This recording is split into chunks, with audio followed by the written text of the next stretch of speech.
نبی کی نعت کی محفل سجانا ہم نہ چھوڑیں گے، نبی کی نعت کی محفل سجانا ہم نہ چھوڑیں گے، اور یہ نعرہ یا رسول اللہ لگانا ہم نہ چھوڑیں گے، یہ نعرہ یا رسول اللہ لگانا ہم نہ چھوڑیں گے، اور کہو تو چھوڑ دیں گے ہم جہاں کی محفلیں ساری، مگر میرا آقا کا منانا تھوڑا سا نہیں، مگر میرا آقا کا منانا ہم نہ چھوڑیں گے، مگر میرا آقا کا منانا ہم نہ چھوڑیں گے۔ یار چھوڑا اس کو جاتا جو تم کو چھوڑ دے، ہے نا؟ یہ دنیا میں ادلا بدلی بہت چل رہی ہے، چلیے ادلا بدلی بولے میرے گھر آیا تو میں اس کے جاؤں گا، وہ میرے نہیں آیا تو میں بھی نہیں جاؤں گا، چاہے اس پہ چاہے کام ثواب کا ہو یا عذاب کا ہو، جاؤں گا نہیں، جاؤں گا بدلے میں۔ تو چھوڑا اس کو جاتا جو ہم کو چھوڑ دے، لیکن ہم اگر دیکھیں نا اپنے نبی کی سیرت کو، تو ہمارے نبی نے کہیں سے کہیں تک ہمیں کہیں نہیں چھوڑا، کہیں ہمارے نبی نے ہم کو نہیں چھوڑا، تو جب نبی نے نہیں چھوڑا تو ہم کیوں چھوڑیں؟ وہ جو چھوڑتے ہیں وہ یوں سمجھے کہ صرف نام کے تو مسلمان ہو سکتے ہیں اور کام کے مسلمان نہیں ہو سکتے۔ نبی کی نام کی محفل سجانا ہم نہ چھوڑیں گے، یہ نعرہ یا رسول اللہ لگانا ہم نہ چھوڑیں گے، کہو تو چھوڑ دیں گے ہم جہاں کی محفلیں ساری، مگر میرا آقا کا منانا ہم نہ چھوڑیں گے، مگر میرا آقا کا منانا ہم نہ چھوڑیں گے۔ اب آئے تھوڑا سا نبی کی عظمت کو دیکھ رہے ہیں، اللہ کے رسول صلی اللہ علیہ وسلم کی عظمت کو دیکھ رہے ہیں، پیارے آقا صلی اللہ علیہ وسلم کی شان کو دیکھ رہے ہیں۔ آئے سب سے پہلے نبیوں کی زبانی سننے کے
کوئی پوچھتا نہ تھا، دنیا دار کوئی نہیں پوچھتا تھا، لیکن رب نے جنت کی حوروں کی سردار اس بلال کو عطا فرمائی۔ کتنا بڑا مقام، کس کے صدقے؟ نبی سے وابستہ ہونے پر، نبی سے الفت لگانے پر، کہ محمد سے محبت دین حق کی شرط اول ہے، اسی میں ہو اگر خاکی تو سب کچھ نامکمل ہے۔ اللہ کے محترم آگے چلے، دیکھیں تو صحیح، جب تک جس نے نبی سے الفت رکھی ہے، نبی کی دامن سے وابستہ ہو گیا ہے، تو دنیا میں ایسا چمکا بظاہر ان کا انتقال تو ہو گیا، مگر آج تک ان کا چمک آج بھی دنیا میں جاری ہے۔ اللہ کے محترم دیکھیں تو صحیح، جب دولت علی نبی سے وابستہ ہو گئے تو اس میں شبہات کے علامات بندر چمکنے لگتے ہیں۔ جب صدیق اکبر نبی سے وابستہ ہو گئے ہیں تو صداقت کے علامات بندر چمکنے لگتے ہیں۔ جب عمر بن خطاب نبی سے وابستہ ہو جاتے ہیں تو فاروق اعظم بندر چمکنے لگتے ہیں۔ اللہ جب عثمان غنی نبی سے وابستہ ہو جاتے ہیں تو ذوالنورین صحابت کے علامات بندر چمکنے لگتے ہیں۔ جب امام حسین نبی سے محبت کی الفت کے پیٹ پہ چہروں پہ قرار ہو جاتے ہیں، شہید اعظم بندر چمکنے لگتے ہیں۔ جب عبد القادر میرے سردار سے وابستہ ہو جاتے ہیں، روزے اعظم بندر چمکنے لگتے ہیں۔ اور ذرا نیچے آؤ، ذرا دیکھو تو صحیح، جب معین الدین حسن سنجری نبی سے وابستہ ہو جاتے ہیں، غریب نواز بندر چمکنے لگتے ہیں۔ علاء الدین علی احمد نبی سے وابستہ ہو جاتے ہیں، صابر پاک بندر چمکنے لگتے ہیں۔ اور آگے آؤ، جب کہ حضور مفتی اعظم ہند مصطفیٰ رضا نبی سے وابستہ ہوتے ہیں، مفتی اعظم ہند بندر چمکنے لگتے ہیں۔ نبی الدین نبی سے وابستہ ہو جاتے ہیں، صدر الافاضل بندر چمکنے لگتے ہیں۔ اختر رضا نبی سے وابستہ ہو جاتے ہیں، اصغری سرکار بندر چمکنے لگتے ہیں۔ جب اللہ قطب الدین نبی سے وابستہ ہو جاتے ہیں، بختیار کاکی بندر چمکنے لگتے ہیں۔ اللہ کے محمد لوگ آگے چل کر کے دیکھیں، احمد رضا نبی سے وابستہ ہو گئے تو احمد رضا سے آدھا حسن بندر چمکنے لگے۔ جب تک نبی سے چھوڑو، نبی سے محبت بندر چلا گیا، دنیا میں چمکتا چلا گیا۔ آدھا حسن فرمانے لگتے ہیں، جہاں تجھ سے پاتے ہیں سب پانے والے، میرا دل بھی چمکتا ہے، چمکانے والے برستا نہیں، دیکھ کر اپنے رحمت بدوں پر بھی برساتے، برسانے والے وہ رہے گا یوں ہی، ان کا چرچا رہے گا، شامل ہوگا توجہ رکھے، رہے گا یوں ہی، ان کا چرچا رہے گا۔ ارے ہاں ہو جائے چل جانے والے،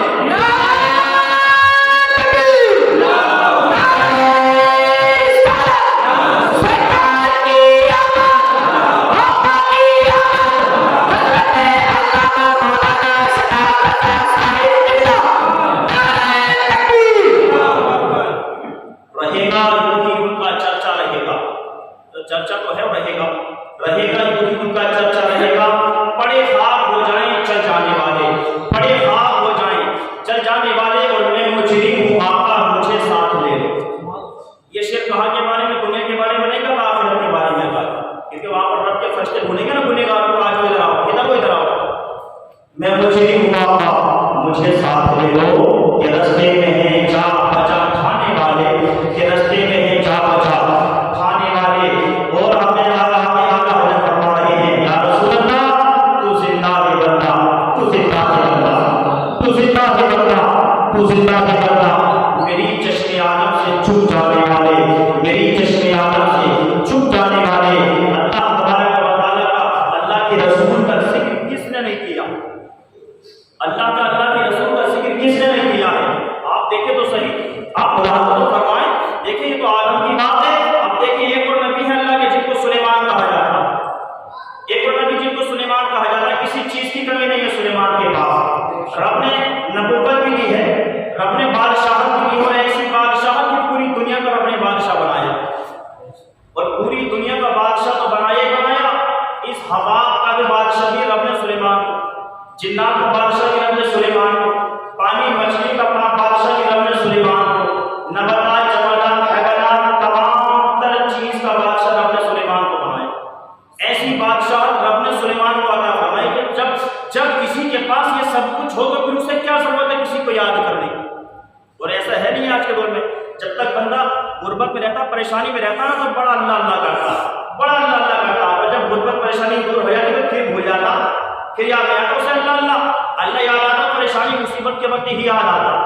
اور جب مصیبت ٹلی، پریشانی ختم ہوئی، تب پتہ نہیں، پھر تو بس اپنی دنیا میں مگن ہے، اپنی مستی میں مگن ہے، پھر اسے کوئی پرواہ نہیں ہے۔ کبھی بیچارہ آ گیا جمعے فجر میں، کبھی آیا نہ تو کوئی بات نہیں، اللہ خیر صلی اللہ، وہ جب پھر حضرت جھٹکا لگا تو پھر اللہ اللہ، پھر تو جو بھی اگر سامنے آ رہا تھا وہ دعا کر دیو بھائی، یعنی جو بھی سامنے دعا کر دیو، کیوں بھائی اب بڑی دعائیں کروا رہا، اب راستے کو روک کے کھڑے ہو رہا لوگوں کے کہ دعا کر دیو، امام صاحب دعا کر دیو، مؤذن صاحب دعا کر دیو، عالم صاحب دعا کر دیو، بولے کیوں بھائی؟ بولے بہت پریشان تھا، کاروبار چل رہا نہ، جہاں بھی ہاتھ ڈالتا ہوں بالکل بیکار خالی جانا، بڑا پریشان ہوں، بڑا بہت ہی زیادہ مفلس کا شکار ہو چکا ہوں۔ اللہ کے بندے تو مفلس کا شکار ہوتا ہی کیوں؟ رب کو یاد کر لینا، اللہ کو یاد کر لینا تو مفلس کا شکار ہوتا ہی کیوں؟ یاد رکھو، پریشانی میں جو رب کو یاد کرے وہ یاد کرنا نہیں ہے، یاد کرنا تو تب ہے جب بندہ خوشحالی میں رب کو یاد کرے، جب بندہ خوشحالی میں رب کو یاد کرے، یاد کرنا تو وہ ہے، پریشانی میں یاد کرنا تو ایک لالچ ہے، ضرورت ہے، ایک آرزو ہے، ضرورت ہے نہیں، اور ضرورت پہ یاد کرنا یہ کوئی یاد نہیں مانا جائے گا، یہ اس کی الگ بات ہے، اور رحمان و رحیم معاف فرما دے، کرم فرما دے، مگر ضرورت میں یاد کرنا یاد نہیں مانا جائے گا، یاد کرنا وہ ہے کہ جب بندہ خوشحالی میں یاد کرے۔ ایک بات سنیں، جب حضرت آدم اس دنیا میں تشریف لائے تھے نا تو دنیا میں کچھ نہیں تھا، جب ان ہرنوں کو پتہ چلا نا، ہرنیوں کو، تو ایک ہرنی دوڑتی آئی تھی بنا کسی لالچ کے آدم کا دیدار کرنے، صرف اس نیت سے آئی تھی کہ میں اللہ کے نبی کا دیدار کروں گی۔ ہرنی جب پتہ چلا کہ اللہ کا نبی اور سب سے پہلا انسان دنیا میں آ چکا ہے تو دوڑتی آئی تھی، حضرت آدم کا دیدار کیا اور حضرت آدم کے قدموں کے پاس آ کر کے سر جھکا بیٹھ گئی۔ جب بیٹھی نا تو حضرت آدم نے اس پر اپنا ہاتھ پھیرا، اور اللہ کے نبی کا ہاتھ ہرنی پر پھرنا تھا کہ رب نے اس ہرنی کے اندر مشک پیدا فرما دی، مشک کستوری رب نے پیدا فرما دی۔ اب جب وہ اپنے جھنڈ میں گئی نا، اپنے باقی لوگوں کے درمیان میں گئی تو بڑی خوشبو اس میں سے آ رہی تھی، بڑی خوشبو آ رہی تھی۔ جب اتنی خوشبو مہک آئی تو اس کے ساتھیوں نے کہا تھا ارے آج کہاں سے آ رہی ہے، آج تو بڑی مہک اور خوشبو آ رہی ہے، آج کدھر گئی تھی، کہاں سے آ رہی ہے؟ تب اس نے کہا تھا میں آج دنیا کے پہلے انسان اللہ کے نبی آدم کا دیدار کر کے آ رہی ہوں۔ سبحان اللہ، اللہ کے نبی آدم کا دیدار کر کے آ رہی ہوں۔ تو انہوں نے کہا تھا چل ٹھیک ہے دیدار کریم، اور یہ تو بتاؤ خوشبو کہاں سے آ رہی؟ تو اس نے کہا تھا یہ اسی کی تو خوشبو ہے، اللہ کے نبی نے اپنا ہاتھ میری پشت پر پھیر دیا، اللہ کے نبی کا ہاتھ پھرنا تھا کہ رب نے اسی ہاتھ کی برکت سے میرے اندر خوشبو پیدا کر دی۔ جب انہوں نے اتنا سنا تو سب دوڑنے لگے، الٹے سیدھے گرتے پڑتے سب دوڑنے لگے، بولے ہم بھی جائیں گے، ہم بھی جائیں گے، ہم بھی جائیں گے۔ اور جب وہ سب گئی نا تو کسی کے اندر خوشبو نہیں ہوئی، کسی کے اندر خوشبو نہیں آئی۔ اب سب آدمی ملٹ کا کے واپس آئی، انہوں نے اس سے کہا تھا کہ تیرے ہاتھ پھیرا تو خوشبو ہو گئی، ہمارے ہاتھ پھیرا تو کچھ نہیں ہوا۔ بڑی گہری بات آپ کو بتا رہا ہوں۔ انہوں نے کہا تیرے ہاتھ پھیرا خوشبو ہو گئی، ہمارے ہاتھ پھیرا تو کچھ نہیں ہوا، بات کیا ہے؟ تب اس ہرنی نے اپنی زبان میں کہا تھا بات یہ ہے کہ تم لالچ سے گئی تھی، تم لالچ سے گئی تھی، ضرورت سے گئی تھی، میں بنا کسی لالچ کے بنا ضرورت کے گئی تھی، اس لیے رب نے مجھے خوشبو عطا فرمائی ہے، اس لیے رب نے خوشبو عطا فرمائی ہے۔ اگر تم یہ لالچ دل میں لے کر نہ جاتی کہ ہمیں بھی خوشبو ان کے ہاتھ پھیرنے سے مل جائے گی، اگر یہ لالچ تمہارے دل میں نہ ہوتا تو قسم خدا کی اللہ تمہارے اندر وہی خوشبو پیدا فرما دے۔ تو اگر ہم رب کو مجبوری میں یاد کریں اور پھر ہماری دعا قبول نہ ہو تو پھر کیا کہتا؟ پھر چڑائے پہ کھڑے ہو کے کہتا یار دعا بھی قبول نہیں ہو رہی، بڑی دعائیں لوگوں سے بھی کروا رہا ہوں، میں بھی کر رہا ہوں، بڑی منتیں سماج سے کر رہا ہوں، بڑی دعائیں میں بھی مانگ رہا ہوں، لوگوں سے بھی کروا رہا ہوں، مگر پھر بھی پریشانی دور نہیں ہو رہی۔ پھر یہ کہتا شکایت کرتا ارے اللہ کے بندے دور ہوگی کہاں سے، کیونکہ تو لالچ لے کر گیا تھا، تو دل میں لالچ لے کر گیا تھا، لالچ لے کر نہ جاتا، بس یہ نیت لے کر جاتا کہ چاہے کچھ بھی ہو بس میں اپنے رب کو راضی کرنے کے لیے جا رہا ہوں، میرا رب میری عبادت کو قبول فرمانے اور مجھ سے راضی ہو جائے، یہ نیت لے کر جاتا تو اللہ مجھ سے راضی بھی ہوتا، میری پریشانی کو دور بھی فرما دیتا۔ مگر ہمارے حالات تو یہ ہے کہ مسجد کے دروازے پر بیٹھے بیٹھے گبن بھی کھاتے رہیں گے، پان بھی کھاتے رہیں گے، بیڑی بھی پیتے رہیں گے، وہیں پر پچکاری بھی مارتے رہیں گے، جیسی اذان ہوگی تو اٹھ کر غائب ہو جائیں گے، پتہ ہی نہیں چلے کہاں چلے گئے۔ جب تک اذان نہیں ہوگی مسجد کی پہلے پر بیٹھے گپ شپ، دنیا کی برائیاں، دنیا کی باتیں، اور جب اذان کی آواز سنی فوراً غائب۔ ارے بھیا ابھی تو کئی سارے بیٹھے، اب کہاں چلے گئے؟ ابھی تو کئی سارے تھے، اب کہاں چلے گئے؟ تو ہمارا حالت یاد رکھو، شیطان اذان کی آواز سن کر شیطان بھاگتا، اب وہ بھاگے تو وہ بھی شیطان ہوئے نہیں ہوئے۔ تو ضرورت کی خاطر مت جاؤ، مجبوری میں مت جاؤ، پریشانی میں یاد کرو، اچھی بات ہے لیکن خوشحالی میں بھی یاد کر دیا، ضرورت میں یاد کرو تو